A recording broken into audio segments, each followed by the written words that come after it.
제가 읽은 책 중에 탕자의 기양, 헨리 나우헨이라는 20세기의 마지막 영성가라고 일컬어지는 예수의 사제께서 쓰신 책입니다. 헨리 나우헨은 하버드 대학교 신학부 교수였고 1997년에 정신지체 장애인들을 캐나다에 있는 그러한 그 장애인들을 돌보시다가 심장마비로 사망하셨는데 천주교 쪽이나 개신교 쪽 양쪽에 우리나라의 경우 존경받는 분이고 50여 권의 책을 집필하셨는데 이 책이 대표작입니다. 용서에 관한 책입니다. 그 탕자의 기양 그 책 속에 헨리 나우헨의 삶을 한마디로 요약한다면 어느 수녀님이 이렇게 정리했습니다. 헨리 나우헨과 함께 그 정신지체 장애인들을 돌보시던 수녀님께서 헨리 나우헨의 삶을 한마디로 요약한다면 관계가 힘이 들 때 사랑을 선택하라, 이 말씀이라는 거죠. 저는 이 말씀을 접하는 순간 이 말씀을 진작 좀 만났더라면 내 인생이 좀 달라졌을 텐데 아쉬움이 컸습니다. 왜냐하면요, 관계는 우리 존재의 기초입니다.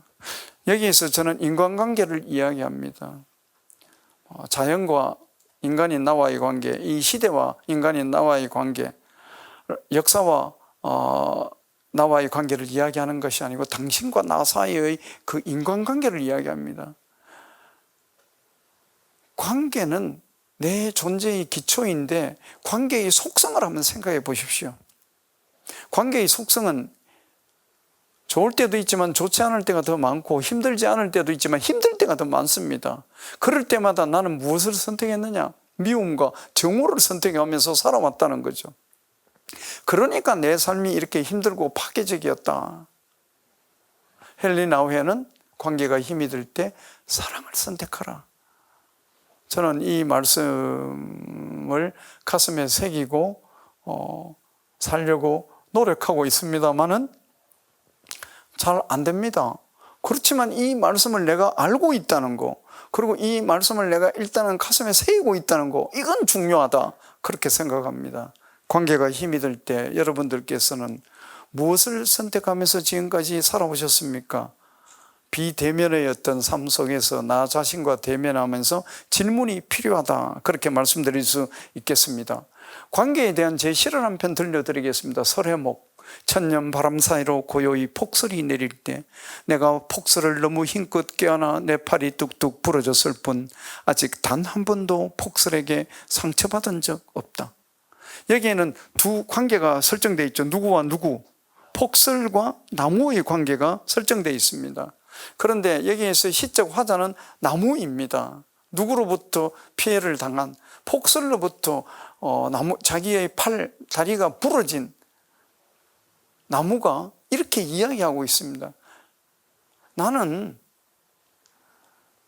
비록 내 팔과 다리가 뚝뚝 꺾어지고 그렇게 됐지만, 폭설에 의해서 그렇지만 사실은 폭설에게 내가 피해를 입은 게 아니고 내가 폭설을 너무 사랑해서 힘껏 껴안다가 보니까 내 팔이 부러졌을 뿐이다 라고 이야기하고 있습니다. 여기 이 관계에서는 무엇을 선택한 겁니까?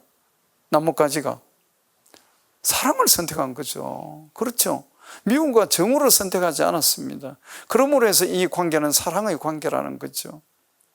그래서 현실 속에서 내 삶이 그러지 못한다 할지라도 시 속에서는 이렇게 사랑을 선택하는 이러한 것을 한번 정리해 봤다.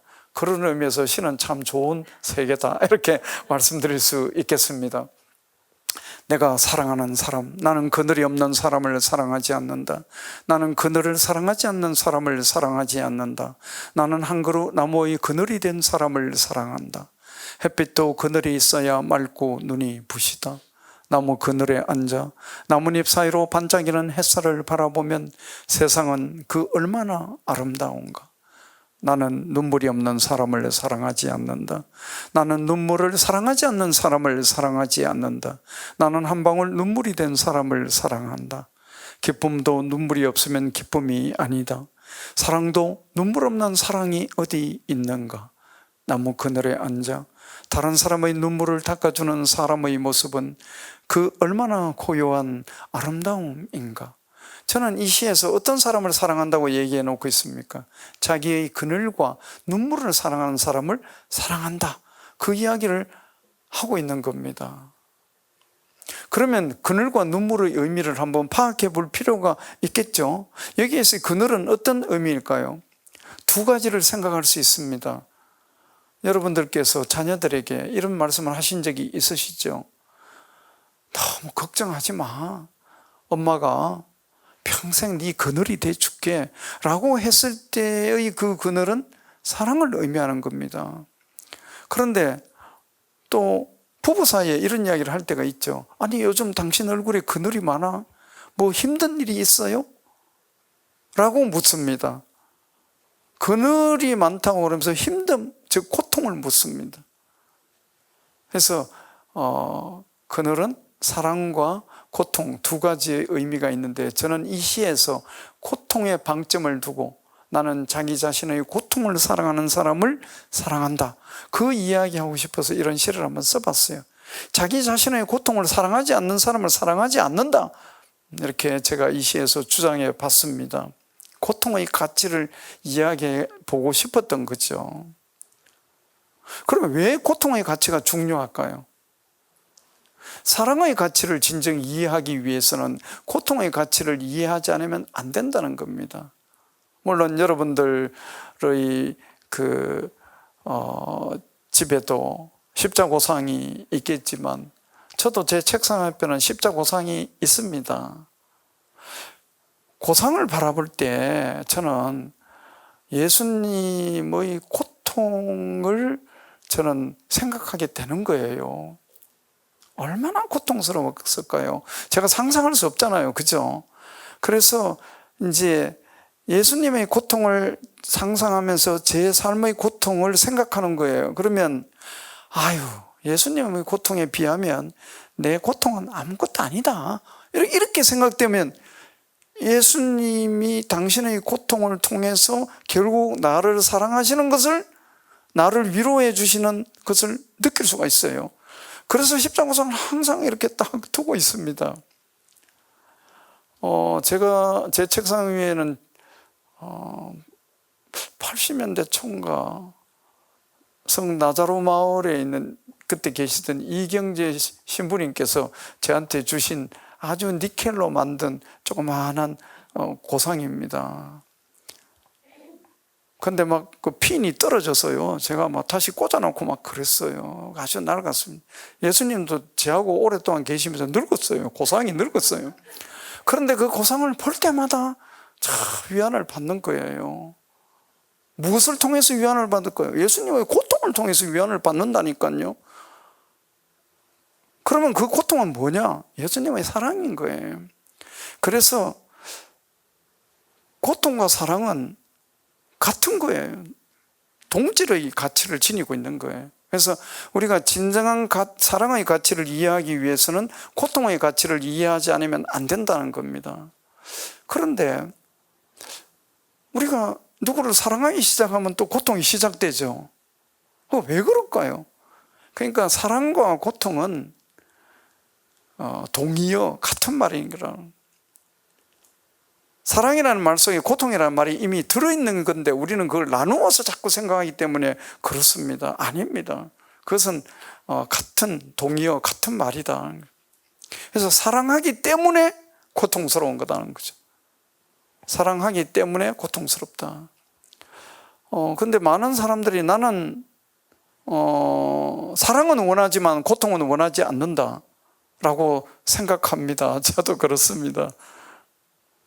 그것은 지금 생각해 보니까 빈 밥상을 받아놓고 배가 부르기를 바라는 것과 같다는 거죠. 만일에 내가 예수님의 사랑은 원하지만 예수님의 고통은 원하지 않는다 그러면 아무것도 얻을 수가 없어요. 제가 그렇잖아요. 그래서 제가 생각할 때는 진정한 사랑의 가치를 이해하기 위해서는 고통의 가치를 이해하지 않으면 안 된다. 그런데 고통의 가치를 이해한다는 것, 그건 너무 어려운 일이에요. 그런데 걱정할 건 없어요. 왜냐하면 우리보다 인생을 먼저 살다간 수많은 사람들이 헤아릴 수 없을 정도로 고통의 이해에 관한 말씀을 수없이 남겨놓으셨어요. 그것을 몇 가지 좀 찾아가도록 하겠습니다. 사랑 없는 고통은 있어도 고통 없는 사랑은 없다. 김수환 주영님께서 이런 말씀 남기셨습니다.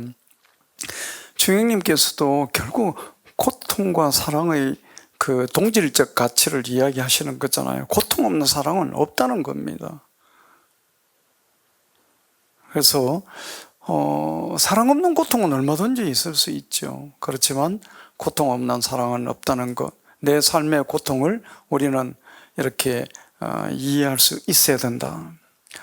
모든 색채는 빛의 고통이다. 독일의 시인 괴테가 이런 말씀을 남겼습니다.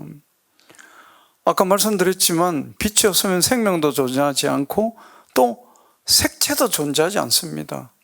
빛에 의해서 이 세상은 그토록 아름다운 색채로 찬란하다는 겁니다. 지금 현재 이제 여름에 푸르름이 초록의 색깔이 아주 아름답습니다. 그리고 또 요즘 망초꽃의 계절입니다. 무더기로 피어있는 망초의 그 흰 꽃빛들이 찬란하게 눈부시게 아름답습니다. 그것은 다 빛의 기쁨이자 빛의 환희다. 저는 이렇게 생각했는데 그것이 아니고 빛의 고통이라는 거죠. 빛의 고통에 의해서 이 세상은 그토록 아름다운 색채로 찬란하다. 그렇다면 내 인생의 고통은 어떠한 의미일까? 맞아. 내 인생을, 내 존재를 아름답게 하기 위해서 내 인생에, 내 존재에 고통이 있는 거다라고 이해할 수 있는 겁니다. 이 세상에 빛이 존재하지 않으면, 색채가 존재하지 않듯이 내 인생에 고통이 존재하지 않으면 내 인생이 아름다워지지 않는다는 겁니다. 그런 의미에서 제가 써본 시입니다. 스테인드 글라스. 늦은 오후 성당에 가서 무릎을 꿇었다. 높은 창 스테인드 글라스를 통과한 저녁 햇살이 내 앞에 눈부시다. 모든 색채가 빛의 고통이라는 사실을 나 아직 알 수 없으나 스테인드 글라스가 조각조각난 유리로 만들어진 까닭은 이제 알겠다. 내가 산산조각난 까닭도 이제 알겠다. 제가 40대 중반에 제 직장이 광화문에 있었는데 점심을 먹고 나서 걷다가 나도 모르게 명동성당까지 걸어왔어요. 아니 내가 성당에 올 생각이 없었는데 내가 여기 왜 왔지? 왔으니까 들어가서 못하는 기도라도 한번 해보자. 이왕 왔으니까.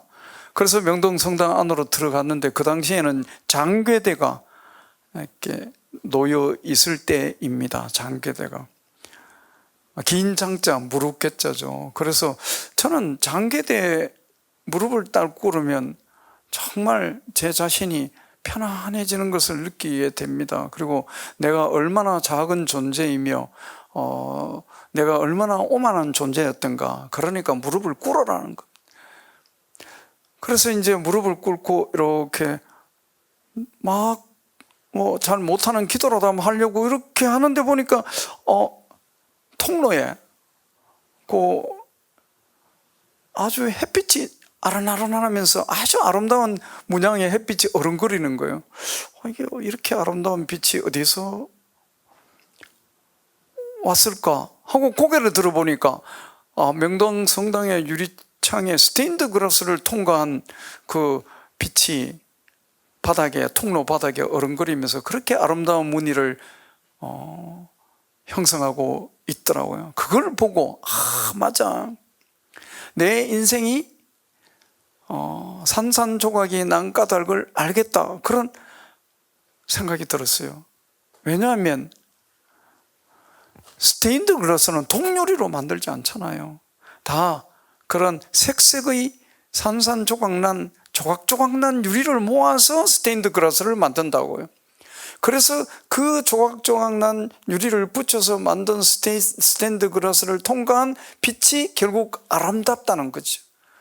그래서 내 인생이 조각조각난 까닭은 나를 아름답게 하기 위해서, 내 존재를 아름답게 하기 위해서 그런 거다 라고 생각하니까 나름대로 내 삶의 그 어떤 고통의 의미를 이해할 수 있었다. 그래서 이런 시를 한번 써봤습니다. 제가 이건 제 경험이 바탕이 된 시입니다. 고통이라는 수를 놓은 천과 같다. 아우구스티노 성인께서는 300년 무렵에 리비아 지역에서 활동을 하셨던가 그런 것 같은데, 우리가 수를 놓을 때 수틀이 있잖아요. 그죠? 근데 이렇게 수틀 위에 보면은 뭐 새나 꽃이나 이렇게 수를 넣은 거 보면, 그 색색의 실들이 아름답습니다. 그런데 그 수틀의 뒷면을 보면 어떻습니까? 여러 가지 색색의 실들이 막 엉켜 있잖아요. 그래서 그 앞면을 사랑이라고 이야기한다면 뒷면은 사실은 고통이라는 거죠. 일찍이 아우구스티누스 성인께서는 이러한 말씀을 우리들에게 남기셨어요. 또 이런 말씀도 하셨어요. 고통은 동일하나 고통을 당하는 사람은 동일하지 않다. 저는 이 말씀이 굉장히 이해하기 어려웠습니다만은 이해가 되더라고요. 똑같은 고통이라 하더라도 그것을 고통을 어느 정도 수용하고 긍정하고 하느냐에 따라서 고통의 의미가 다 달라진다는 겁니다. 우리가 자식을 먼저 떠나보낸 아버지 어머니들이 계시잖아요. 그래도 어떤 분은 잘 견뎌서 자식의 몫까지 열심히 살아가시는 분들이 있냐면, 또 어떤 분들은 자식의 죽음, 그 참척의 고통을 견디지 못해서 그냥 일찍이 또 부모님도 일찍이 세상을 떠나게 되는 그런 것을 보면서, 자식을 먼저 잃었다는 그런 고통은 동일하지만 그 고통의 의미는 또 다 각자 달라진다. 그래서 이 말씀이 저는 많은 것을 우리들에게 깨닫게 해주시지 않는가라고 생각합니다. 지금 현재 우리가 코로나라는 이 고통의 의미는 동일하잖아요. 그죠? 똑같은 고통이에요. 그러나 고통을 당하는 사람, 그 의미를 어떻게 이해하고 다시 창조적으로 생산하느냐에 따라서 다 달라. 고통의 의미가, 동일한 고통이 달라지는 겁니다. 하루살이는 하루만 사는데 불행히도 하루 종일 비가 올 때가 있다. 너무 불쌍하죠. 하루살이요. 사실 하루살이는 일주일 정도 평균 삽니다. 근데 너무 짧게 사니까 하루살이라고 그러는데, 사실 인생은 하루살이와 같다. 이렇게 우리가 하루살이에 비유해서 우리 인생을 이야기하잖아요. 우리도요, 하루살이와 같은 인생이에요. 그런데 하루 종일 고통의 비가 온다는 거죠. 어떻게 하면 좋을까요? 그래도 우리는 성실하게 견디면서 살아야 된다는 거죠. 왜냐하면 하루살이는요, 하루 종일 비가 와도 공중비행을 하고, 공중비행을 하는 것은 혼인비행을 하는 겁니다. 그래서 다 이세도 생산하고 사랑도 나누고 그렇게 다 자기 할 일 다 하고 죽습니다.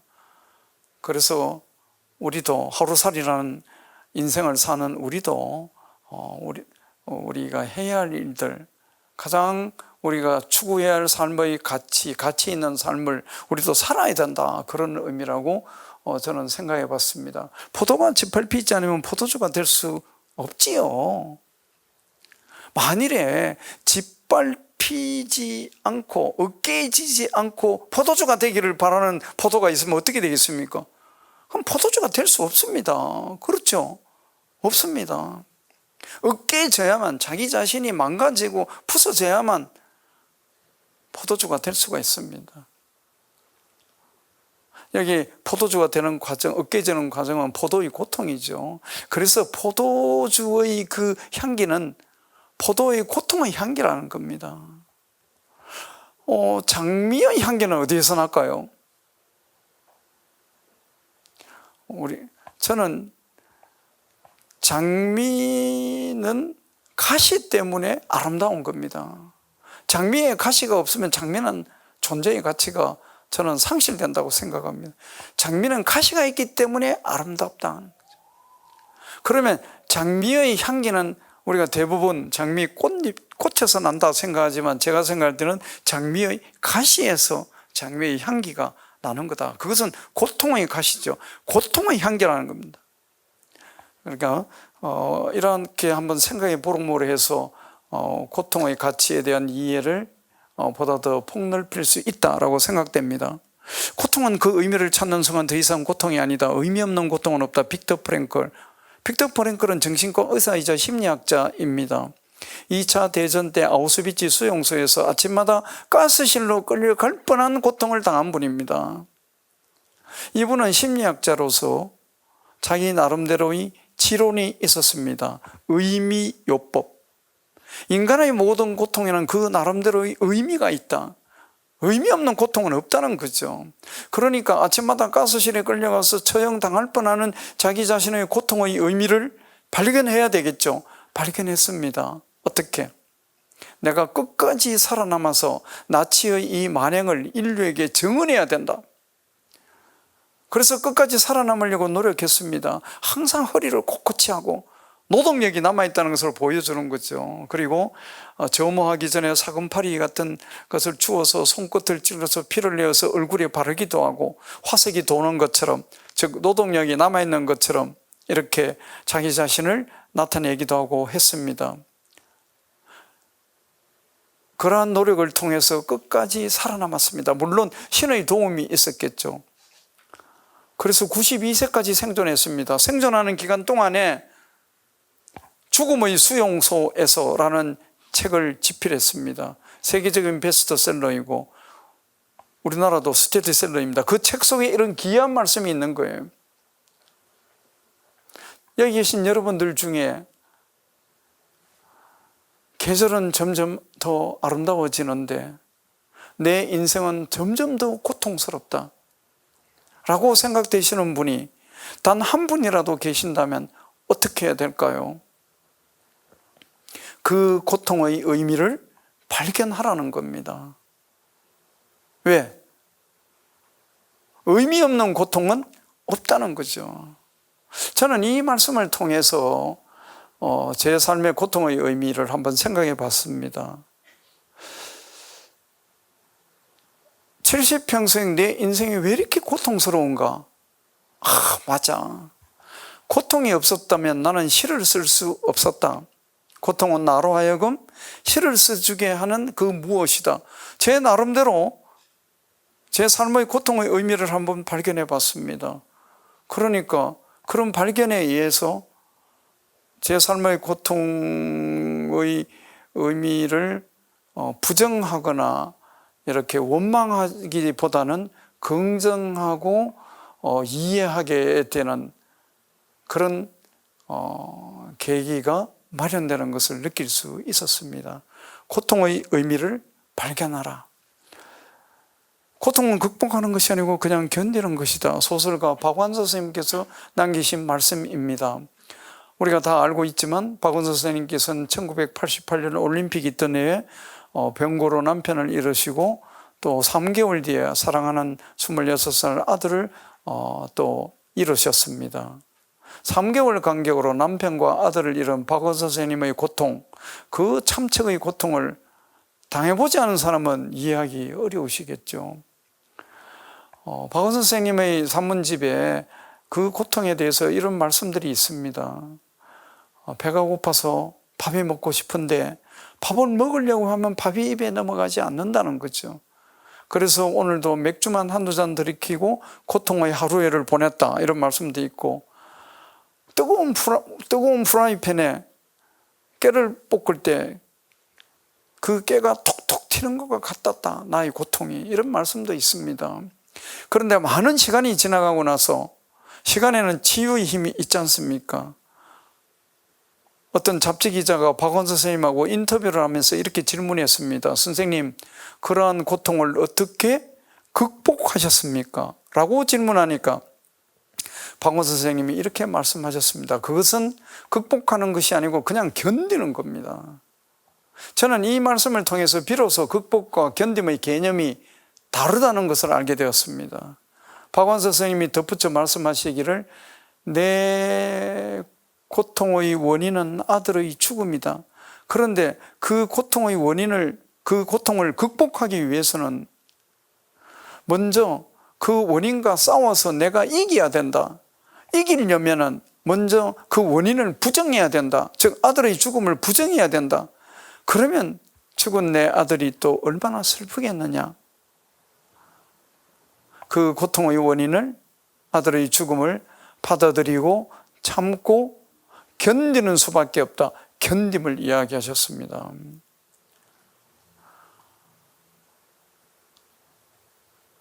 어느 정도 우리가 참고 견뎌야 될까요?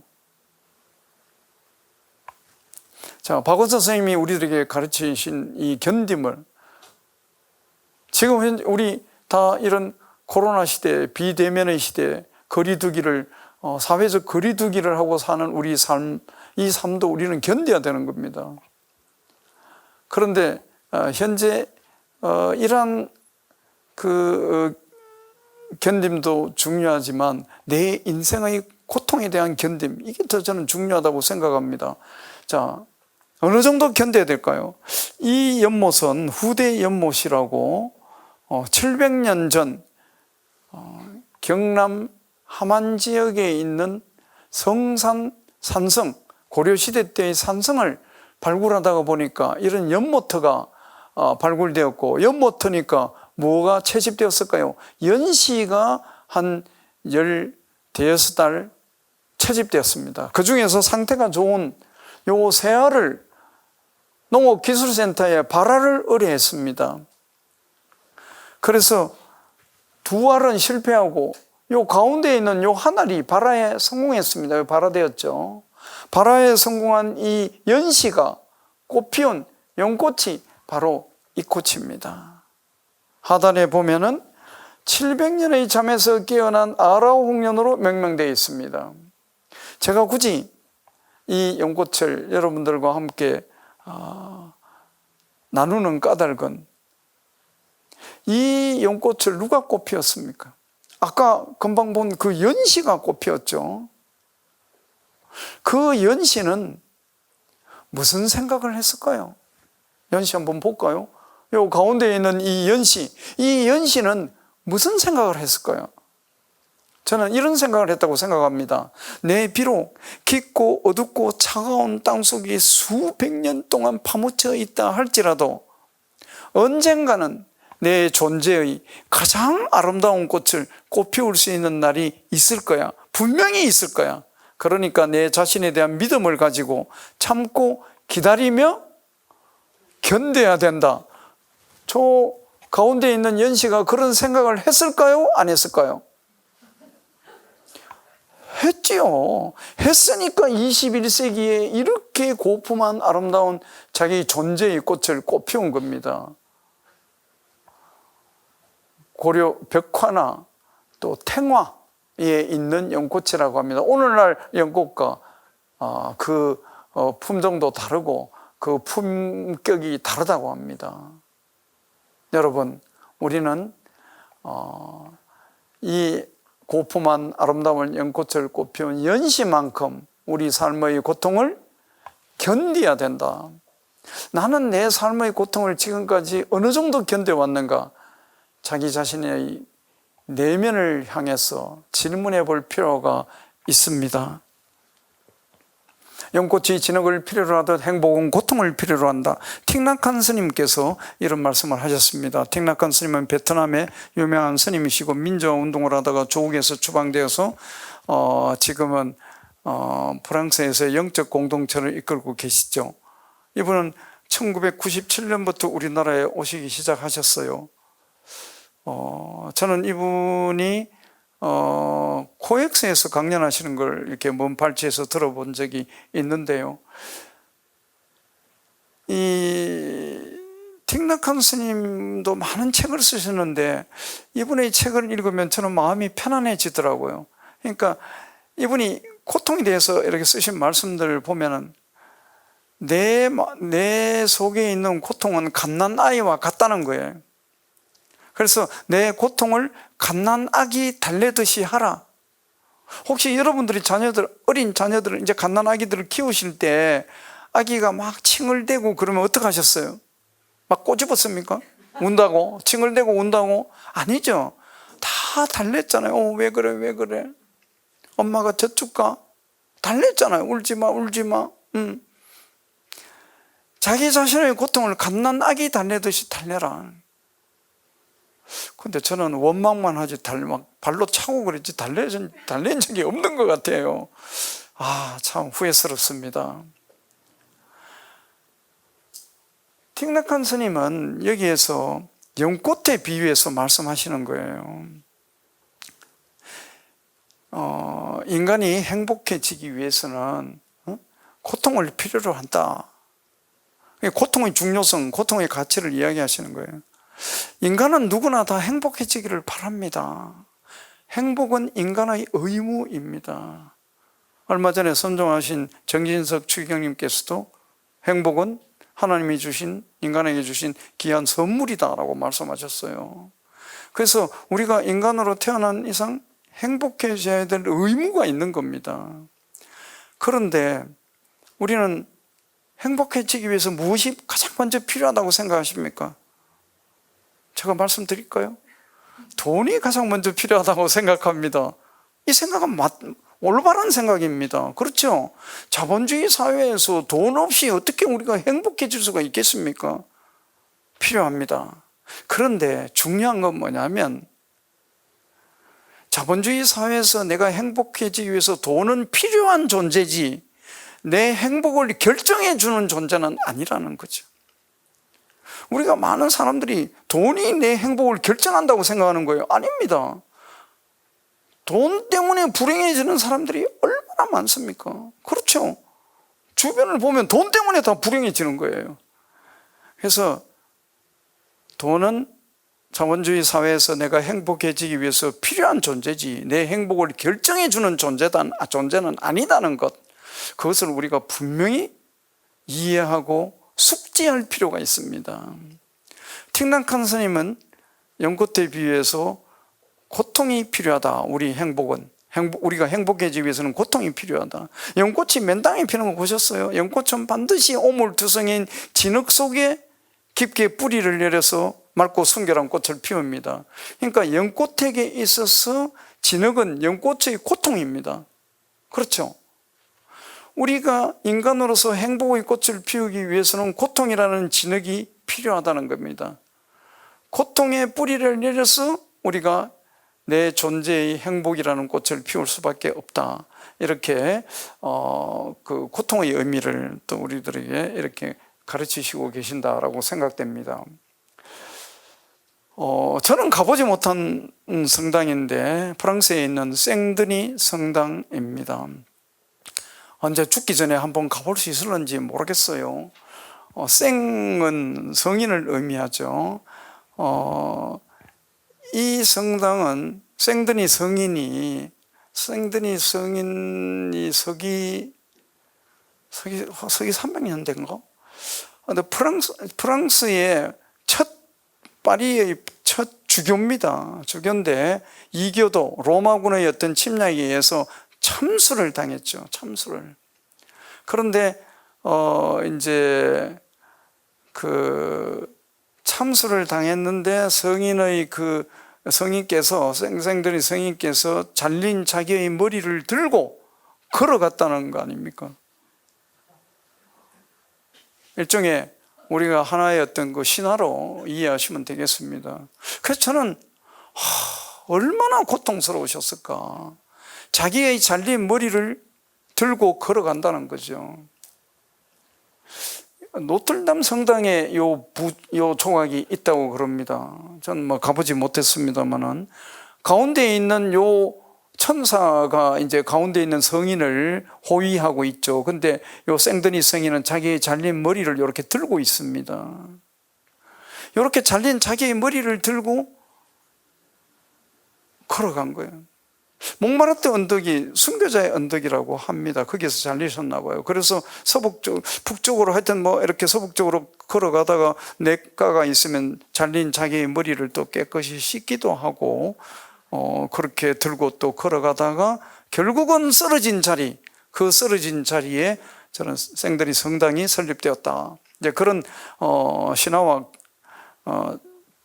가톨릭 신화와 같은 이야기를 제가 접하면서 생드니 성인이 자기 잘린 머리를 잡고 걸어간다는 것, 들고 걸어간다는 것 얼마나 고통스러울까. 우리 자신들도 마찬가지다는 겁니다. 우리는 사실은 우리 뭐 지금은 머리가 우리 달려 있지만은 사실은 우리도 사실은 상상할 수 있는 거예요. 내 잘린 머리를 내가 들고 가슴에 안고 지금까지 살아온 거예요. 앞으로도 그렇게 살아갈 거예요. 얼마나 고통스럽습니까? 그렇죠? 그래서 그 고통을 우리는 이해해야 된다 하는 것이 제 생각입니다. 그래서 저는 사랑은 고통의 꽃이다, 또 견딤의 열매다, 저는 이렇게 생각합니다. 이러한 그 고통과 사랑은 서로 하나의 꽃나무를 이룸으로써 우리 인생이라는 열매를 맺는다, 이렇게 생각할 수 있겠습니다. 그래서 이렇게 생각함으로 해서 지금 이제 요 말씀하고 하나 정도 얘기를 하고 제 이야기를 좀 마무리할까 합니다. 누구나 자기만의 십자가를 지니고 있다. 십자가의 본질은 무거움이 있다. 십자가의 의미는 뭐 바로 고통이죠. 고통입니다. 우리는 누구나 다 자기만의 십자가를 또 짊어지고 오늘을 살아가고 있잖아요. 눈에 보이지는 않지만 여러분들이나 제 어깨에 감당할 수 없는 고통의 십자가가 놓여 있습니다. 그런데 어떤 사람이 자기 십자가가 너무나 크고 무거운 거예요. 그래서 하루는 하나님을 찾아갔어요. 십자가에 얽힌 우아한 편을 들려드리겠습니다. 하나님, 다른 사람 십자가는 다 작고 가벼워 보이는데 내 십자가는 왜 이렇게 크고 무겁습니까? 좀 바꿔주세요. 우아 속에 하나님께서 바꿔줄게. 진작 찾아오지 그랬니? 저기 가면 십자가 창고가 있으니까 가서 네 맘대로 골라가라. 우화 속에 하나님께서 그 사람한테 그런 이야기를 하니까 이 사람이 득달같이 달려가서 가장 작고 가장 가벼워 보이는 십자가를 하나 골라서 자기 걸 내려놓고 자기가 고른 십자가를 딱 짊어졌는데 웬걸? 원래 자기 십자가보다 더 무거웠으면 무거웠지 결코 가볍지가 않는 거예요. 그래서 다시 하나님을 찾아가서 하나님, 이거 왜 이렇게 또 무겁습니까? 내가 또 다른 십자가 골라가겠습니다 라고 말씀드렸더니 우화 속에 하나님께서 그 사람한테 뭐라고 말씀하셨을까요? 한번 생각해 보세요. 의미심장합니다. 십자가는 그 크기는 다르지만 그 무게는 똑같다 그러시더랍니다. 저는 정말 머리를 한 대 씌워 박힌 것 같았어요. 맞아. 크기는 다르지만 그 무게는 같다는 겁니다. 이것은 삶의 형태는 다 다르지만 그 삶에서 느껴지는 고통의 무게는 다 같다는 거예요. 또 한편 생각해 보니까 남과 나를 비교하면서 살지 말라는 거예요. 우리는 언제 가장 불행해지고 언제 가장 비참해지고 언제 가장 가난해질까요? 남과 나를 비교할 때 그런 겁니다. 다른 사람은 다 아무런 고통 없이 잘 사는 것 같고 내만 고통스러운 것 같은 거예요. 내만. 저는 늘 그런 생각이 들었어요. 지금도 간혹 그런 생각이 듭니다. 그런데 삶의 형태는 다 제각각 다르지만 그 삶에서 느껴지는 고통의 무게는 다 같다는 거죠. 무겁지 않으면 고통이 아니라는, 가벼운 고통 봤어요? 무겁지 않으면 고통이 아니라는 거예요. 그래서 어차피 우리는 인간으로서 고통의 십자가를 짊어지고 가야 할 그런 존재예요. 그래서 어차피 짊어지고 가야 할 십자가라면 서강대학교 신학부 교수인 송복모 신부님께서 어떻게 말씀하셨느냐? 십자가를 등에 지고 가지 말고 품에 안고 가라. 이 말씀이 저에게 큰 위안이 되었습니다. 그래서 가능한 한 저는 제 삶의 어떤 십자가, 그 고통의 십자가를 부정하거나 원망하지 않고 긍정하고 받아들이고 가슴에 안고 살아가려고 최소한의 노력을 하고 있습니다. 최소한. 햇살에게 이른 아침에 먼지를 볼 수 있게 해주셔서 감사합니다. 이제는 내가 먼지에 불과하다는 것을 알게 해주셔서 감사합니다. 그래도 먼지가 된 나를 하루 종일 찬란하게 비춰주셔서 감사합니다.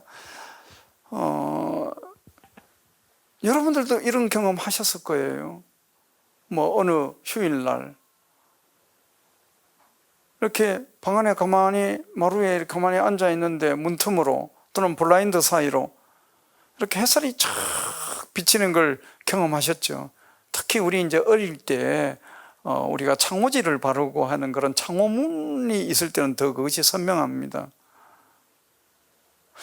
저도 그런 경험을 했어요. 햇살이 쫙 이렇게 거실 바닥까지 비치는 걸 보고, 그런데 뭐가 보입니까? 그 햇살 속에 먼지가 막 떠도는 게 보이잖아요. 그걸 보면서 쓴 시예요. 그래서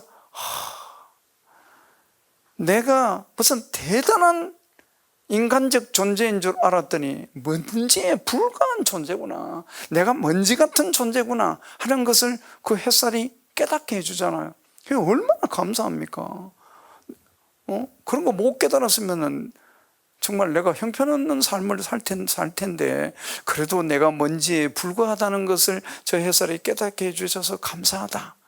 그런데 더 감사한 게 있어요. 뭡니까? 먼지에 불과한 나를 그 햇살이 어떻게 해줍니까? 찬란하게 비춰주잖아요.